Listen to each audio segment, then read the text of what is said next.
ఆ ప్యాటర్న్ వరకు అక్కడి వరకు ఆపేద్దాం, ఆ ఉరికే వరకు ఆపేద్దాం, మళ్ళీ తర్వాత ఇంకొకటి మాట్లాడదాం. ఇంతవరకు ఆగింది. ఎవరెవరు హెల్ప్ చేశారో ఆయనకు ఈ ఆలోచన చెప్పారంటే భార్య, పిల్లలు, స్నేహితులు, ఇంతమంది చెప్పారు ఆలోచనలు. పెద్ద ఉరికోయ తయారు చేయించేసి 75 అడుగులు, 50 మూరలు అంటే 75 అడుగులు కొలత, అంత హైట్ చేసి అందరూ చూడాలి. అంత పైన వేలబడుతుంటే ఉరి తీసి ఏమయ్యా అంటే ఈయనకు నమస్కారం చేయనందుకంటది. పగ చూడండి ఎలాంటిదో. ప్రాణం తీయాలని ఒక మనిషినే కాదు, ఒక జాతిని, ప్రపంచంలో ఉండిపోయిన చెదిరిపోయిన యూదా జాతిని అందరినీ నిర్మూలం చెయ్యాలని ఒక చిన్న నమస్కారము తెచ్చిన తంట. పెద్దది ఏమున్నది, లాస్ట్ చూసుకుంటే చిన్నదే అంత ఉంటుంది. ఇంకా ఏమండి యుగో అని పేరు పెట్టారు దానికి. ఇప్పుడు ఏమని పేరు పెట్టారు? నా యుగో దెబ్బతీసావు, అందుకు చంపేసినానంట. అబ్బా, అప్పుడుంది యుగో, ఇప్పుడేంది? అప్పుడే పెద్దది యుగోలు ఉన్నాయి. చంపేయాలనుకున్నాడు, ఉరికొయ్యను తయారు చేసుకున్నాడు. రాత్రి కూడా నిద్ర పట్టట్లేదండి. రాజు దగ్గరికి పోయాడు. ఏమైంది రాజా, ఇంకా తొందరగా కానీ అని చెప్దామని. ఈ లోపల దేవుడు తారుమారు చేశాడు. దానికి కారణం ఏంటో తెలుసా? ప్రార్థన. ఏంటి? రాజసముఖంలోనికి వ్యతిరేకంగా రాణి వెళ్ళినా చంపకుండా ఉన్నాడు అంటే 3 రోజుల ఉపవాస ప్రార్థన. మనలాగా టీలు బిస్కెట్లు ఇలా మీది ఉపవాస ప్రార్థన కాదులే, తినే ప్రార్థనేలే చెబుతున్నాను. 3 రోజులు ఉపవాసం ఉన్న దానికి తల్లకిందులు చేశాడు దేవుడు. హమాను అనుకున్న కుట్ర పోయింది, మారిపోయిందంతా. తెల్లారింది, వెళ్ళాడు రాజు, వెళ్ళాడు రాణి దగ్గరికి. ఆయనతో పాటు హమాను వెళ్ళాడు. విందు, ద్రాక్షారసం తాగుతున్నారు, తింటున్నారు. ఆ టైంలో నిన్న ఏదో రేపు చెప్తానన్నట్టున్నావు అడిగాడు. భార్యను అడిగాడు, నిన్న వచ్చినప్పుడు ఏదో ఈరోజు చెప్తానన్నట్టున్నావు రాణి అయిన ఎస్తేరు అని అంటే, అవును మేము యూదా జనులం. ఏమంటుంది? మేము యూదులం, చెదిరిపోయినటువంటి వాళ్ళం. మమ్మల్ని కుట్ర చేసి ఒకడు చంపేయాలనుకున్నాడు, మా జాతినే చంపేయాలనుకున్నాడు. నువ్వు చట్టం కూడా చేశావు. అర్థమవుతుంది కదా? నువ్వు చట్టం కూడా చేశావు. అందులో ఆ చట్టంలోకి నేను కూడా ప్రాణం పోగొట్టుకుండే ఒకతినున్నాను దాంట్లో. నీ భార్యనే. ఎవడు వాడు? ఏమన్నాడు? ఎవడు వాడు? నాకు తెలియకోకుండానే నిన్ను కూడా చంపించే ప్లాన్ చేశాడంటే ఎవడు వాడు అంటే ఈడే. ఎక్కడున్నాడు? పక్కనే ఉన్నాడు కదా. ఎవడు వాడు అంటే వీడే. వీనికి దడ పుట్టింది. పంచాయతీ ఇంతవరకు వచ్చిందా? ఈమె కూడా యూదురాలేనా? నేను వాడొక్కడేను అనుకున్నానే. అసలు పైన సింహాసనం మీద కూర్చున్న భార్య కూడా ఆమెనా అనుకుంటున్నాడు. కోపం వచ్చింది. నా పక్కలోనే ఉండి ఇంత చేయాలనుకున్నాడు వీడని కోపం వచ్చేసి హమాను కూడా రాణి కూడా చెప్పకోకుండా వెళ్ళిపోయాడు. కోటలో నువ్వు అక్కడికి వచ్చేపు కూర్చున్నాడు. ఎందుకో మనసు బాగలేదు. చట్టం చేశాను, నేనేం చేయాలి? నా భార్యను కూడా నేనేం చేయాలి? నేను చేసిన చట్ట ప్రకారంగా ఆమె చచ్చిపోలేని నాకు ఇష్టమైన భార్య. అసలే నా గర్వంతో ముందు ఒకదాన్ని పోగొట్టుకున్నా. ఎవరు? వస్తి. ఆమెను గర్వంతో పోగొట్టుకున్నా. ఇప్పుడు ఏంటి నా పరిస్థితి? ఆలోచన చేయకోకుండా ఎవరు చెప్తే వాడు నేను వింటానేంటి?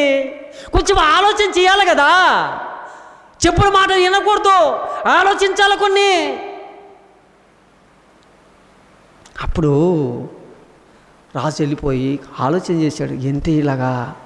దీని ఏమన్నా చట్టాన్ని మార్చగలమా? లేలేము, రాజు చట్టం అని మళ్ళీ పోదాం పదా. రాణి దగ్గరికి వచ్చే లోపల ఈడు హమాన్ ఏం చేశాడంటే ఆడ కూర్చొని ఇట వంకొని తల రాణికి నమస్కారం చేసుకుందాము, తప్పించమ్మా. ఈడేంటి నెక్స్ట్ ఎవరు టార్గెట్? ఇప్పుడు వీడే కదా. ఈయన లేపేయాలి కదా. ఇంకా నన్ను ఎక్కడ చంపుతారా, క్షమించమ్మా నువ్వు అని నాకు తెలియదు, నువ్వు కూడా ఆ జాతి అని నాకు తెలియదు చెబుదామని ఇలాగుండే లోపల రాజు వెనక నుంచి చూసే లోపల ఎలా కనపడిందంటే రాణిని బలాత్కారం చేసినట్టు కనపడింది వెనక నుంచి. ఇప్పుడు దగ్గర అక్కడి నుంచి కెమెరా తీయండి, ఇక్కడ ఉంటే వెలుగు అంత దూరం ఉన్నా దగ్గరకు ఉన్నట్టు ఉంటుంది అది. రాజు చూసి రాజుని బలాత్కారం చేయడానికి నువ్వు ఇక్కడ ఉన్నావా రే అని అనగానే పక్కన వాళ్ళు వచ్చేసి ముసుగేసేసారు. రాజుని వాడిని చంపుదామనిలే ఏమనలేదండి. వీడు కూడా నచ్చని వాళ్ళు కొంతమంది ఉన్నారేమో హామాన్ అంటే కూడా. పక్కన వాళ్ళు ఏమన్నారంటే, రాజా ఇంకెట నేను లేపేసేదే కదా, నేను ఉరికొయ్య ఉంది రాజా, ఈయన తయారు చేసి పెట్టాడు అని అన్నాడు. వీని ఉరిది అని రా దాని కిందని అన్నాడు. ఎందుకు చెప్పాను ఇదంతా? ఒకళ్ళేమో చంపాలని పట్టుదల, జాతినే చంపేయాలని. మొర్దెకయి, యూదులు, ఎస్తేరమ్మ ప్రార్థనేమో బ్రతికించాలనని, యూదా జాతిని బ్రతికించుకోవాలని వీరి ప్రార్థన, వారిని చంపేయాలని వాని అహం, వాళ్ళ ఆలోచనలు వీళ్ళందరినీ చంపేయాలని, వీళ్ళేమో మన వాళ్ళు బ్రతకాల దేవా అని ప్రార్థన చేశారు. ప్రార్థనకు ప్రతిఫలం దేవుడు ఇచ్చాడు. మీరెందుకు కూడుకుంటున్నారో మీకు తెలియాలి. ప్రార్థనలో మీరేం అడగడానికి కూడుకుంటున్నారో మీ మనసులో ఆయాసం చేసుకొని ఈ టైం అయింది, 11 గంటల టైంలో కూడా మీరు దేవుని మాటలు వింటున్నారు. చిన్నపిల్లలు, యవనస్తులు, పెద్దలు కూడా. అంటే మీరు ఏదో అడుక్కోవడానికి వచ్చారు, ఎవరినో బాగు చేయాలని, ఏ వ్యాధి కోసం వచ్చారో, ఎవరు రక్షణలోనికి రావాలని వచ్చి ప్రార్థన చేస్తున్నారో. మీ ప్రార్థన సఫలమవునుగాక. కొన్ని గొంతులేమో చంపేయండి అని పట్టుదల, కొన్ని గొంతులేమో దేవుని దగ్గర వినిపెడుతున్నాయి, వారిని ప్రాణాన్ని రక్షించయ్యా అని ప్రార్థన చేస్తున్నారు. క్రైస్తవ్యం అంటే ఇదండి, రక్షించయ్యా అని ప్రార్థన చేయాలి. కర్కశ లోకం ఇది. వంగక నమస్కారం చేయనందుకు చూడదు. ఆ మాట చూద్దాం. ఎస్తేరు గ్రంథం 3వ అధ్యాయం 5వ వచనం నుంచి చదువుదాం. ఎస్తేరు గ్రంథం 3వ అధ్యాయం 5వ వచనం నుంచి చదువుదాం. మొర్దెకై వంగకయు నమస్కరింపకయు ఉండుట హమాను చూచినప్పుడు బహుగా కోపగించి. ఏంటంట?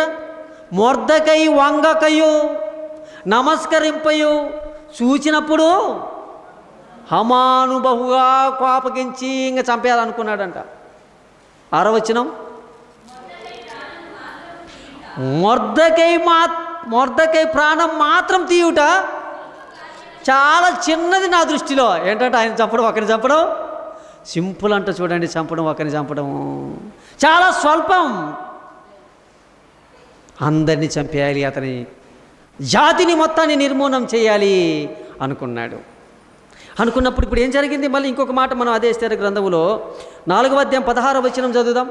4:16 మీకు ఇప్పుడంతా నేను చెప్పిందే మీకు మళ్ళీ మీకు రుజువులు చూపిస్తున్నారు. 4:16 నీవు పోయి చూసినందు కనబడిన యూదులందరినీ సమాజ మందిరంలోనికి సమకూర్చి నా నిమిత్తం ఉపవాసం ఉండండి. ఎందుకు? నేను రాజు సముఖంలోనికి వెళ్ళిపోతున్నాను. నా కోసం ముందు రాజు మనసు మారాలని మీరు ప్రార్థన చేయండి, నేను ప్రార్థన చేస్తాను దేవునికి. చదువుమా. ఏమేమి తినకుండా, అన్నమొద్దు పానీయమొద్దు, 3 రోజులు అన్నమొద్దు పానీయమొద్దు.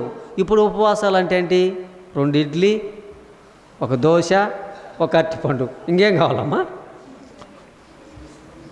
ఇదేనమ్మా ఉపవాసము? జ్యూసులు, ఇంకా అయిపోయా. ఉపవాసం అంటే ఏం చెప్పింది? అన్నమొద్దు పానమొద్దు. పానం ఏం పోదు కదా అని. అదండి, నా కోసం చెయ్యండి మీరు అని విన్నపం చేసింది. తర్వాత 5వ అధ్యాయం 14వ వచనం చూద్దాం. 5వ అధ్యాయం ఎస్తేరు గ్రంథం 14వ వచనం. అతని భార్య అయిన జెరెషును అతని స్నేహితులందరూ ఇదిగో 50 మూర, మీకు చెప్పినది ఉన్న రుజువులు చూపించాలి కదా. ఇదిగో 50 మూరల ఎత్తుగల ఒక ఉరికాయ చేయించుకో, దాని మీద మొర్దెకై ఉరి తీయబడినట్లు చెయ్యి. రేపు పోయి రాజుతో మనం చెయ్యి. రేపు ఎందుకు పోతావు కదా, ఎలాగో చెయ్యి. తెల్లకిందులైందా? చదువుతాం. 7వ అధ్యాయము 5-6 వచనాలు. ఎస్తేరు గ్రంథం 7వ అధ్యాయము 5-6 వచనాలు చూద్దాం. 5-6 వచనాలు. అందుకు రాజైన అహశ్వేరోషు ఈ కార్యము చేయుటకు తన మనసు దృఢపరుచుకున్న వాడెవడు అని రాణి అయిన ఎస్తేరును అడుగక, ఎస్తేరు మా విరోధియగు మా పగవాడు దుష్టుడైన ఈడే, ఈ హమానుడే దుష్టుడు, మా విరోధి, మా పగవాడు వీడే. అన్నీ ఉన్నాయా? నేను చెప్పినట్టే ఉన్నాయా? అన్నీ ఉన్నాయి. వీడే.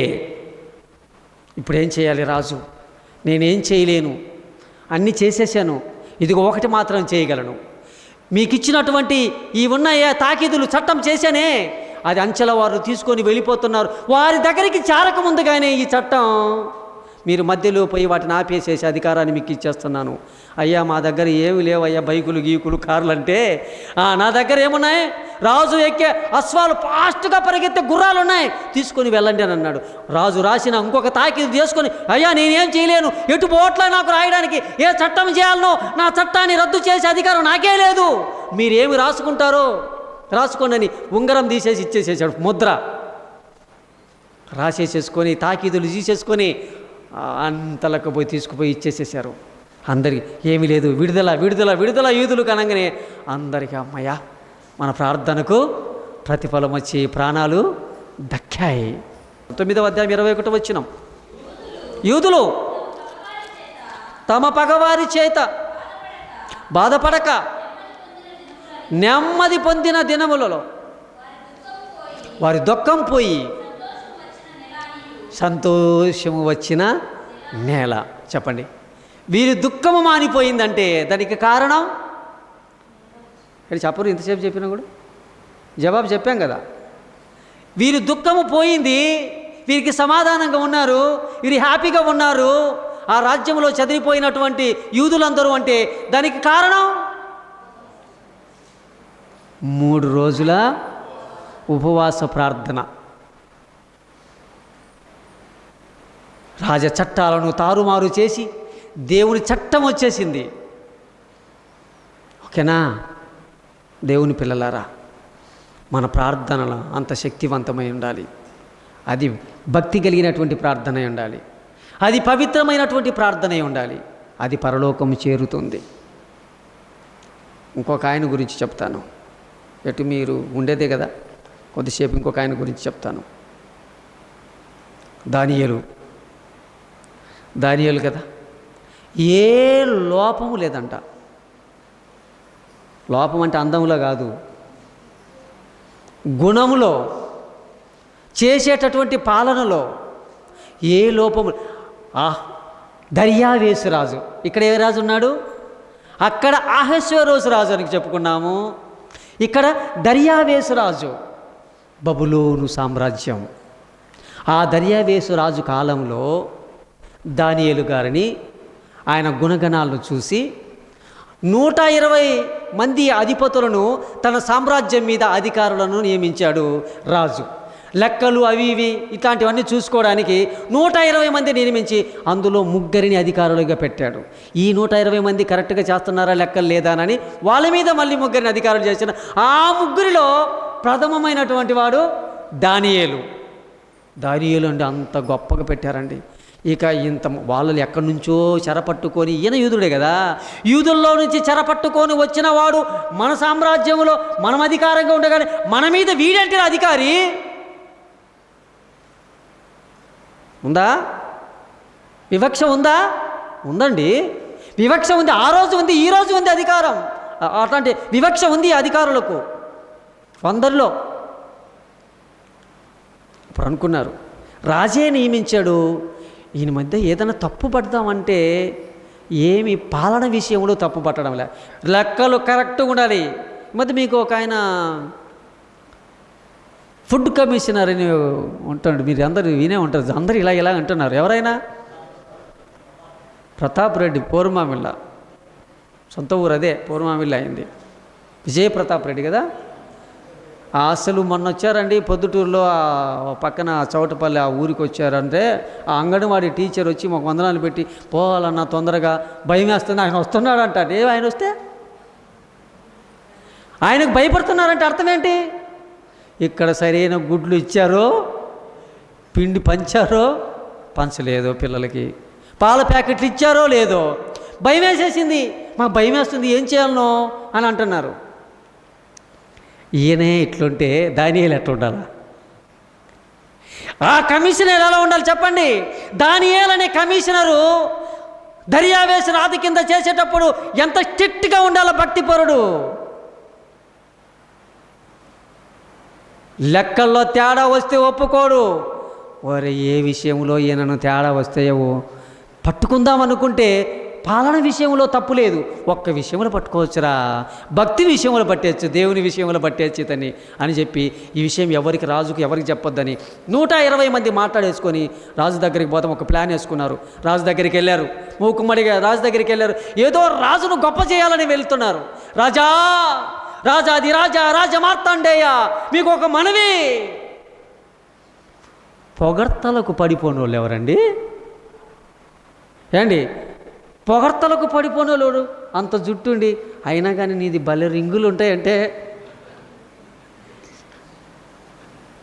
అది అంత బాగుందా?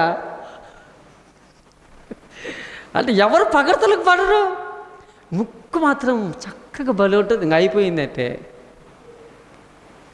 ఇక రాజు దగ్గరికి 120 మంది వెళ్ళి రాజా అని రాజుతో మాట్లాడుతూ అంటున్నారు. ఏంటి వచ్చిన సందర్భం ఏంటి అంటే 30 రోజుల వరకు ఏ దేవుని దగ్గర కానీ ఏ మనుషుని దగ్గర కానీ మనవి చేయకూడదు ఎవరు కూడా. నీ రాజ్యంలో, నీ రాజ్య సామ్రాజ్యంలో 30 రోజుల వరకు ఏ దేవునికి కూడా పెట్టకుంటాడంటే ఇంక చూడండి ఏమనాల్సింది అప్పుడు ఆయన. ఒరే, ఎందుకురా నాయన ఇట్లాంటి విషయమే మా అబ్బాలతో చెప్పి ఎవరు అయినా నెబుకద్నెజరు, ఒరే గడ్డి తిన్నారా నాయన, మన్నెందుకురా ఎక్కిస్తారు అనొచ్చు కదా. అప్పటికి ఏమని అన్నాడు? సరేరా ఒక చట్టం చెయ్యి, ఒక చట్టం చెయ్యి అని అన్నారు. దానియేలు గురించి. దానియేలు అంటే ప్రేమ ఎవరికి? రాజుకు. ఈ దర్యావేశు రాజుకు దానియేలు అంటే ప్రేమ, ఇష్టం, భక్తిపరుడు అని, మంచివాడు అని. అందుకే ఆయన లెక్కలలో అన్ని విషయాలు పైన పెట్టాడు. కానీ ఆ విషయం చెప్పుకోకుండా ఇది చెప్పారు. ఇలా ఇరికించటానికి చేస్తారో చూశారు. కొంతమందిని ఇరికించటానికి చూడు ఎలా చేస్తుంటారో. ఇలా చేస్తారు వాళ్ళ పంతాన్ని నెగ్గించుకోవడానికి, వాళ్ళ పట్టుదలను సాధించుకోవడానికి. ఇలాగొచ్చారు. ఒక చట్టం చెయ్యి, ఎవడైనా ఏ దేవునికి పూజ చేసినా, ఏ బాణు దగ్గర పోయి మొరపెట్టినా నీకు వ్యతిరేకంగా వస్తే ఎవరికి మొరపెట్టాలి? అన్నం లేదయ్యా అంటే ఎవరి దగ్గర రావాలి? నీ దగ్గరికే రావాలి. దేవుని దగ్గరికి కూడా పోయి మొరపెట్టకూడదు అంట. చూడండి ఇదేంది ఇది? అలాంటి చట్టం చేయను అన్నారు. ఇదేదో బాగుందే, 30 రోజులు నా దగ్గరికి రావాలి చచ్చినట్టు ఎవడైనా అని అనుకొని చట్టం చేసేసాడు. ఒకటి, ఆ చట్టంలో ధిక్కరిస్తే ఎవడైనా నువ్వు వేసే శాసనానికి వాడిని తీసుకుపోయి ఎక్కడేయాలా? సింహాల బోను కాదు, గుహ. బోను అంటే ఒకటే వేసేది, సర్కస్లో తెచ్చేది. గుహ అంటే 200-300 ఉంటాయి. అది సింహాల బోనైనానని సంతోషంగా వెళ్ళిరని. బోను కాదు అది. ఇదే మనం చేసే మిస్టేక్. బాగా చదువుదాం బైబిల్ కదా. సింహాల గుహ అని ఉంటుంది, అక్కడ బోన్ అని ఉండదు. గుహలో అయితే వందలాది సింహాలు పెడతారు. ఎందుకంటే శత్రువులు వచ్చినప్పుడు ఆ గుహలు ఓపెన్ చేసేస్తే శత్రువుల మీదకి వెళ్ళిపోతాయనండి. బోన్ అంటే బోన్లు ఎన్ని ఉంటాయి? ఒకటే సర్కస్లో. సింహముల గుహ అయినను ఆ గుహలో తెరిచేసి ఇలా నెయ్యాలన్నాడు. ఇదేదో బాగుందని చట్టం చేశాడు. అయిపోయిన తర్వాత దానియేలుకి తెలిసిపోయింది. తెలిస్తే మాత్రం ఊరుకుంటారా? అందుకే ముందే చెప్పాను, ఏదైనా చట్టం భారతదేశంలో కాదు, ప్రపంచవ్యాప్తం కాదు, క్రైస్తవుడు ప్రార్థన చేయకూడదు అంటే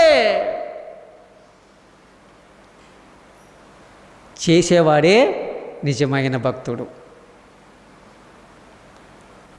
కదా. ప్రార్థన చేస్తున్నాడు, చట్టం వచ్చిందని తెలిసినా ప్రార్థన చేస్తున్నాడు. ముమ్మారు, ఒకసారి కాదంట, ఉదయం, మధ్యాహ్నం, సాయంత్రం వెళ్ళి దేవునికి మొరపెడుతుంటే అందరిని పిలిచారు. పక్కన సామాన్యులు పిలిచారు. చూద్దురారా, మనకు ఒక చట్టం పెట్టింది కదా రాజు, చూడు ప్రార్థన చేస్తున్నాడు, దేవునికి అడుగుతున్నాడు, దేవుని అడుక్కుంటున్నాడు. చూడు, పద రాజు దగ్గరికి పోయి చెబుతాం. రాజు దగ్గరికి పోయారు, సందడిగా పోయారు. రాజా, నువ్వు ఒక చట్టం చేసావు కదా. చేశాము. ఒకటి చేస్తున్నాడు, మన ఈ దేశంలో ఎవడు కూడా నీ సామ్రాజ్యంలో ఏ దేవునికి చేయలే, మనవి ఏ మనిషికి చేయలే, ఒకడు మాత్రం చేస్తున్నాడంటే ఎవడు వాడు? దానియేలు అనగానే ఇదైపోయింది. దానియేలు అనగానే ప్రేమ కదండి. దానియేలు అంటే ఒక మంచివాని మీద ప్రేమ ఎక్కువైపోయి అయ్యో అని చట్టం మారుద్దామని విశ్వ ప్రయత్నం చేశాడంట. ఏం చేశాడంట? చట్టాన్ని మార్చాలని, ఆయన తప్పియాలని ఏమేమో చేశాడంట. పగలంతా చేశాడంట. కావాలా వీళ్ళు ఏం చేశారు తెలుసా?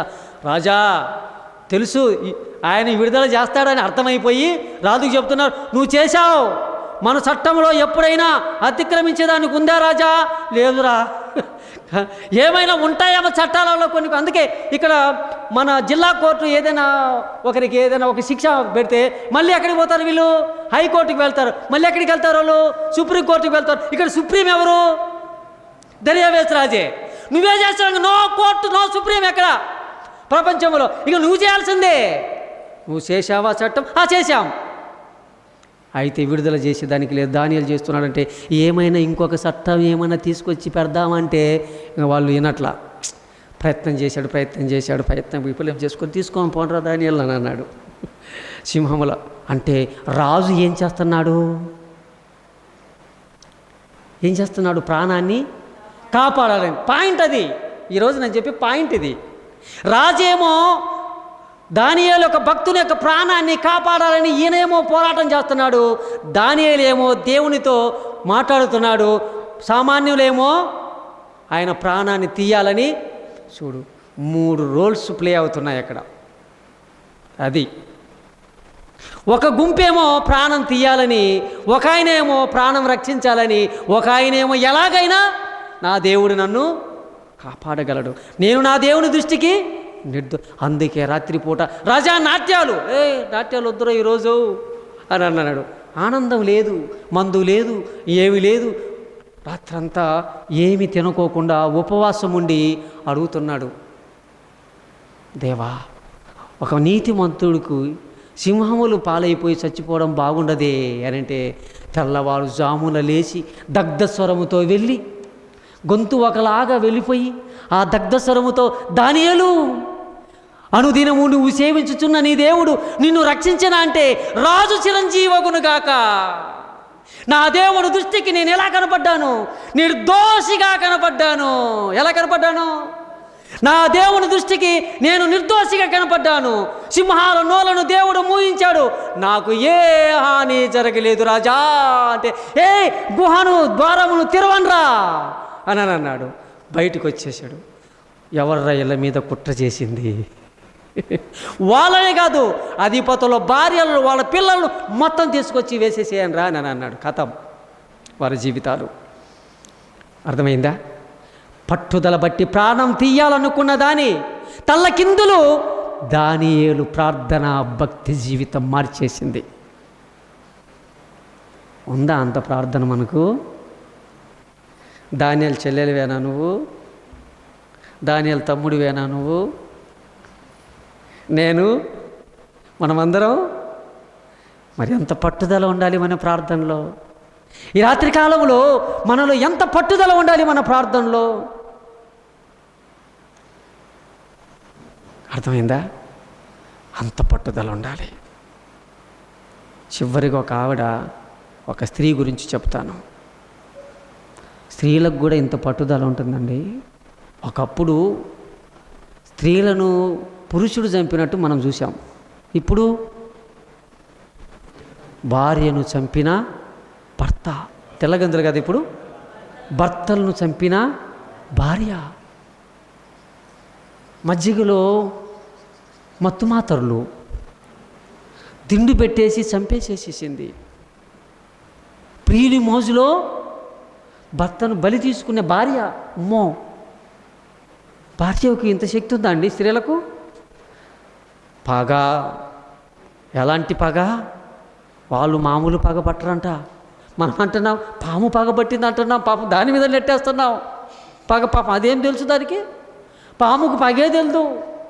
మనుషులలో పెట్టుకొని నిండా పెట్టుకొని నినివెల్ల విషం పెట్టుకొని ఎక్కడనో తలలో 2 డ్రాప్స్ ఉండే దాని మీద చెప్తున్నాం పాము పగబడుతుందిరో అని. ఈడు ముందు పగ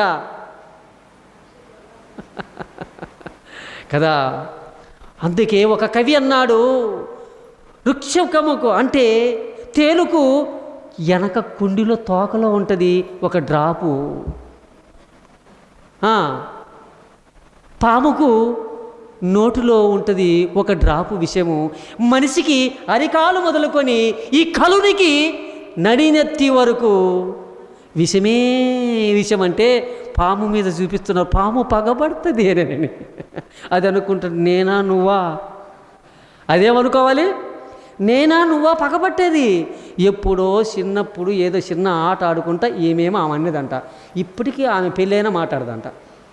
ఇది పగ అంటే. నువ్వు నన్ను అప్పుడు అన్నావు, అందుకే నేను ఇప్పటికీ వాళ్ళతో మాట్లాడను. ఇప్పుడు కూడా ఏమంటా ఉంటా తెలుసా, చర్చి కాబట్టి నువ్వు బతికిపోయినావు, బయటికి రా నీ కథ చూచామంటారు. పగ ఏంటండి ఇంత దారి తీస్తుందా? అది బాప్తిసమిచ్చి యోహాను కాలం. ఆయనకు పవర్ ఎక్కువ, ఆగడు, గట్టిగా అరుస్తాడు, నాకంటే ఎక్కువ అరుస్తున్నాడేమో మరి అప్పట్లో. అరణ్యముల కేకలు వేయు ఒకని శబ్దం, నాకు మైకు పెట్టిండు కాబట్టి, ఆయనకు మైకు లేకుండానే. అరణ్యముల కేకలు వేయి ఒకని శబ్దం, దేవుని రాజ్యం సమీపించింది, సరళం చేయండి ఆయన మార్గాన్ని నేను ప్రకటిస్తుంటే, ఇలా చూసిన వెంటనే రాజా, ఎవరు ఈ రాజు అంటే ఈ దేశానికి రాజు అప్పుడు ఎవరు? హేరోదు రాజు. హేరోదు దగ్గరికి వెళ్ళాడు, ఏమయ్యా నీ సహోదరుడైనటువంటి ఫిలిప్పు భార్యను తెచ్చుకొని నువ్వు పెళ్లి చేసుకోవచ్చా అని అడిగాడు. ఏమన్నాడు? నీ సహోదరుడైన ఫిలిప్పు భార్యను తెచ్చుకొని నువ్వు పెళ్లి చేసుకోవచ్చా? ఇది తప్పు కదా, ఇది రాంగ కదా ఇది అనగానే ఆయన భయపడిపోయాడు. ఇది బాగా వినాలి. అనగానే ఆయన భయపడిపోయాడు. మా స్త్రీల గురించి చెప్తే మేము ఎందుకుంటాం, ఇది కరెక్టేనా అని అంటే రాజు భయపడిపోయాడు. కానీ ఆమె మాత్రం భయపడకుండా రాజుకి ఎక్కించింది. ఏంటయ్యా వాడు మనం బయట ఉండి ఇక్కడ అందరికీ చెప్తుంటే మనం ఏం కావాలా అని అంటే, ఆమెను బట్టి జైలు వేయండి అన్నాడంట బాప్తిస్మిచ్చి యోహాను. ఆమెను బట్టి జైల్లో వేయండి అని అన్నాడంట. ఇవి అన్నీ చూపిస్తారండి ఇప్పుడు వాక్యంలో. ఆమెను బట్టి జైల్లో వేయండి అనగానే లోపల తీసుకొని వేసేశారు. ఎవరిని? యోహాను. కానీ ఆమె పగ చల్లారలేదంటండి. ఎవరిది? రాజు మాత్రము భయం, భక్తుడు అంటే రాజుకు భయం, కానీ ఆ భార్యకు మాత్రము పగ పెట్టుకుందంట. కానీ స్త్రీ అయిపోయినని ఎట్ట చేయాలని చంపాలని మార్గం వెతుకుతుందంట. చంపడం వీలు కాలే నాకు, కానీ చంపాలా, ఎలా? రాణి వచ్చిందంట ఒకరోజు. ఏం రోజు అంటే హేరోదు రాజు బర్త్డే వచ్చింది. హేరోదు రాజు బర్త్డేకు తన బిడ్డను బాగా ఒక బిడ్డ ఉంది ఆమెకు, ఆ బిడ్డను మంచి డ్యాన్స్ నేర్పించింది, నాట్యం నేర్పించేసేసి, రాజుకి ఏమి ఇష్టమో ఆ డ్యాన్స్ నేర్పించేసేసేసింది బాగా. ఇక హేరోదు రాజు బర్త్డేకి అందరూ వస్తే ఆ అమ్మాయిని తీసుకొచ్చేసి నాట్యం చేయించింది. ఆహా, బాగా నాట్యం చేసిన వెంటనే ఏమి కావాలో కోరుకో బిడ్డా అని అన్నాడు. ఎప్పుడైనా మీరు చూడండి, ఎవడన్నా కావాలి అని కొన్ని పాటలు పాడుతుంటే కొంతమంది లేచేది తట్టుకోలేకపోతే ఏం చేస్తుంటారు?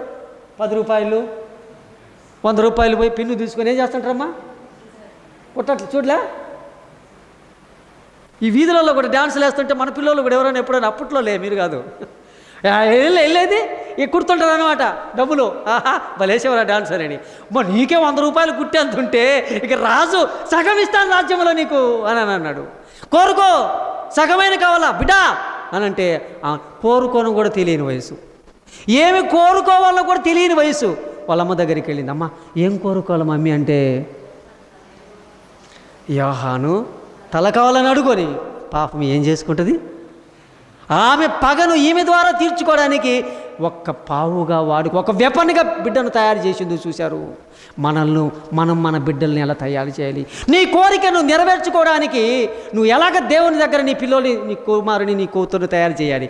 ఆమె కూతురిని మాత్రం ఆమె పగను చల్లార్చుకోవడానికి ఒక వెపన్లా తయారు చేసింది. అనుకున్నట్టుగానే రాజుకు ఎలాంటి డ్యాన్స్ ఇష్టమో తెలిసి అలాగనే నేర్పించేసింది, మార్కులు కొట్టేయాలనని అలాగే డ్యాన్స్ నేర్పించింది. ఏం కావాలా బిడ్డ అంటే, కోరుకో. చెరసాలలో ఉన్న యోహాను తల ప్లేట్లో కట్ చేసి తీసుకొస్తే ఎట్టిందాకు మీకు ఇక్కడ చిటికెనేలు తీసుకొచ్చి ప్లేట్లో పెట్టిస్తే ఒక పక్క బ్లడ్ కారుతా చిటికెనేలు తెచ్చి చూడండి అమ్మ అంటే, మీకైనా అమ్మా ఇదేందర ఎవరిదరా ఇది, మనిషిదంటే భయం, చిటికిన వేలన్న మనిషిదంటే భయం. ఒక పీక తెగిపోయి కళ్ళు ఇలాగ ఉండిపోయి యోహాన్ని తీసుకొచ్చి ప్లేట్లో పెడితే రక్తం కారిపోతుంటే అప్పుడే ఫ్రెష్గా ఉండే ఆ తలను తీసుకొని వస్తే చూసి పగ చల్లారిపోయింది. అట్లాంటిదండి పగ. ఎన్ని రోజుల నుంచి దాచుకుంది? ఒక భక్తుని చంపాలని, విడిపించాలని ఈయన, చంపించాలని ఆవిడ. భర్త ఏమో విడిపించాలని, భార్య ఏమోనని చంపించాలని. చూడండి పగ ఎంతవరకు దారితీస్తుందో దేవుని పిల్లలారా. మీకు ఆ మాట చూపించి ముగిస్తాను. మార్కు రాసిన సువార్త 6వ అధ్యాయం 19వ వచనం చూద్దాం. మార్కు రాసిన సువార్త 6వ అధ్యాయం 19వ వచనం చూద్దాం. మార్కు రాసిన సువార్త 6:19. హేరోదియ అతని మీద పగపట్టి అతని చంపింపగోరెను కానీ, అసలు ఆమె చేత కాలేదంట. చంపేయాలనుకునేది కానీ చేత కాలే. అంత శక్తి లేదు నాకు అని, కానీ యుక్తితో మాత్రం కొట్టేసేసి చంపేసిందండి. ఎందుకనగా యోహాను నీతిమంతుడు, పరిశుద్ధుడు. నాకు హేరోది ఎరిగి అతనికి ఎవరు భయపడ్డారు? రాజు భయపడ్డాడు, కానీ ఆవిడ భయపడలేదు. చూడు హేరోదియ. పగ అండి, పగ. చెప్పుకుంటూ వెళ్ళిపోతుంటే చాలా ఉంటాయి. ఎన్ని చెప్పినా మనం యేసుక్రీస్తుని గురించి చెప్పాల్సిందే. ఎన్ని చెప్పినా ఎవరితో ముగించాలి? ఏమా? ఎన్ని చెప్పినా ఎవరితో ముగించాలి? ఎంత చెప్పినా మన రక్షకుడైన యేసుక్రీస్తుని గురించి మనం చెప్పాల్సిందే. యేసుక్రీస్తు వారి మీద కూడా పట్టుపట్టారంట చంపాలనని. అదే పట్టుదల. లూకా రాసిన సువార్త 23:4-5 వచనాలు. లూకా రాసిన సువార్త 23వ అధ్యాయము 4-5 వచనాలు చదువుదాం. 4-5 వచనం. పిలాతు ప్రధాన యాజకులతోనూ జనసమూహములతోనూ ఈ మనిషిని యందు నాకు ఏ నేరము కనపడడం లేదు, నాకు నేరం కనపడడం లేదు. అందరికీ ఏం కనపడుతుంది? నేరం కనపడుతుంది. ఆయన నాకు నేరం కనపడలేదు అంటే ఆయన చంపాలని యూదులు అనుకుంటున్నారు, ఆయన విడుదల చేయాలని రాజు అనుకుంటున్నాడు. ఎందుకురా నాకు ఈయన పట్ల నాకు ఏ అన్యాయం కనపడడం లేదు, నేరం కనపడడం లేదు అని అంటున్నాడు. తర్వాత అదే అధ్యాయంలో మనం ఒకసారి 16-17 వచనాలు చదువుదాం. 16-17 వచనాలు. కాబట్టి నేను అతన్ని శిక్షించి, నేరం కనబడలేదు కాబట్టి మీరు అనుకుంటున్నారు కాబట్టి ఏదో 4 దెబ్బలు కొట్టి విడుదల చేద్దాంలే అని అంటే వారందరూ చూడు, వారందరూ ఏమంటున్నారు? నిర్దోషిని చంపమంటున్నారు. రాజ్యమంటున్నాడు. చిన్నోళ్ళకండి ఇదంతా పట్టుదళ్ళు. వాళ్ళు ఆలోచన చేస్తారు పెద్దవాళ్ళు. విడుదల చెయ్యాలి ఒక భక్తుని అని అనుకుంటున్నాడు. ఒక యేసుక్రీస్తు వారిని న్యాయవంతుని ఆయన విడుదల చేయాలని రాజు అనుకుంటాడు. వీళ్ళు శిలువ వేయండి అని కేకలు వేశాయంట. అందుకే ఆ కేకలే గెలిచి యేసును చంపడానికి తీసుకొని వెళ్ళిపోయారు. పట్టు వదలక అని చదివారు కదా. పట్టు వదలక అదండి. మనోళ్ళు అంటుంటారు వాడు ఉడుంపట్టు అంట. ఏం పట్టు అంట? వీళ్ళదట్టంటిది సచ్చిందాక వదలని పట్టుదల. మనమందరం ఎవరమైన భర్తల పట్ల భార్యలు ఇటాటి పట్టుదలలో వద్దు. నువ్వు క్రిస్మస్ పండుగకు నాకు 3,000 తెచ్చేనే వద్దు. మీరంతే నాకు ఆ కేటీఎం బైక్ తీసిచ్చేనే వద్దు. తల్లిదండ్రులను ఆ పట్టుదలలు వద్దు. మనకి పట్టుదల కలిగి దేవుళ్ళు ఉండాలి. లేకుంటే చాలా ఇదండి. అపోస్తల కార్యములు 23:9 వచనం. అపోస్తల కార్యములు 23:9. అపోస్తల కార్యములు 23వ అధ్యాయం 9వ వచనం. 23:9. అమ్మా, పరిచయుల పక్షముగా ఉన్న శాస్త్రంలో కొందరు లేచి ఈ మనిషినందు ఏ దోషం, ఎవరికి మీద? పౌలు మీద ఏ దోషం కనపడలేదంట. అంత మంచివాడు అంటండి. పరిశీలన లేచి, శాస్త్రులు కొంతమంది లేచి, రే మనము ఎంత పరిశీలన చేసినా అతనిలో తప్పు ఏం కనపడడం లేదు, దోషం లేదే అంటుంటే, అమ్మ మనం కొంత కిందకి చదువుదాం తల్లి, అదే దాంట్లో 12వ వచనం నుంచి చదువుదాం. ఉదయమైనప్పుడు యూదులు కట్టుకట్టి, అదే పట్టుబట్టి అంటే యూదులు కట్టుకట్టి తాము పౌలును చంపే వరకు నీళ్లు దాగం అన్నం తినం అంట, చంపేదాక. ఇట్లాంటి ఓటులు కూడా పెట్టుకుంటారా? ఎవరినంటే ఏ దోషము తప్పు చేయనటువంటి వాని చంపాలనుకున్న కర్కశ లోకం ఇది. పాట పాడుతుంటాం, ఏ పాప మెరుగని ఓ పావనామూర్తి పాప విమోచకుండా.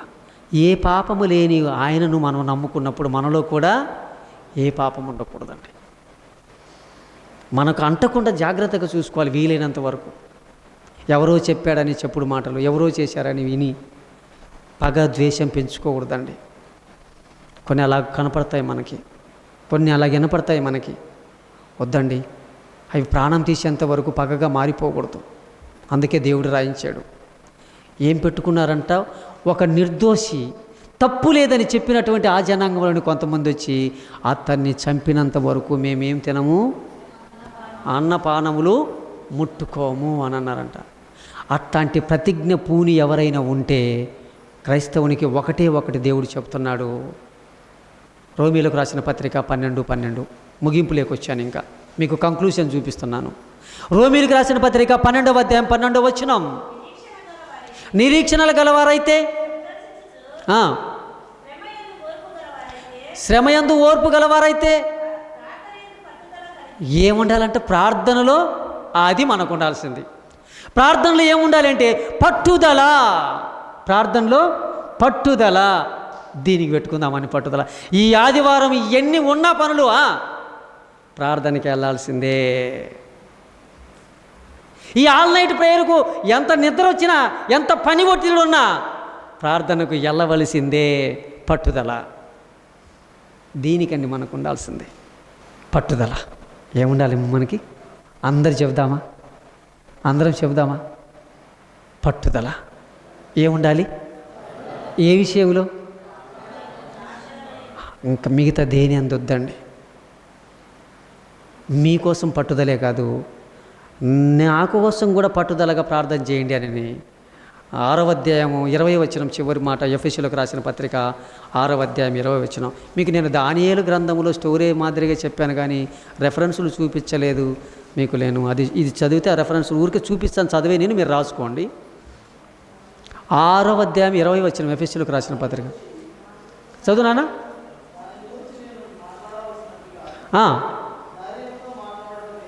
ధైర్యంతో మాట్లాడుటకై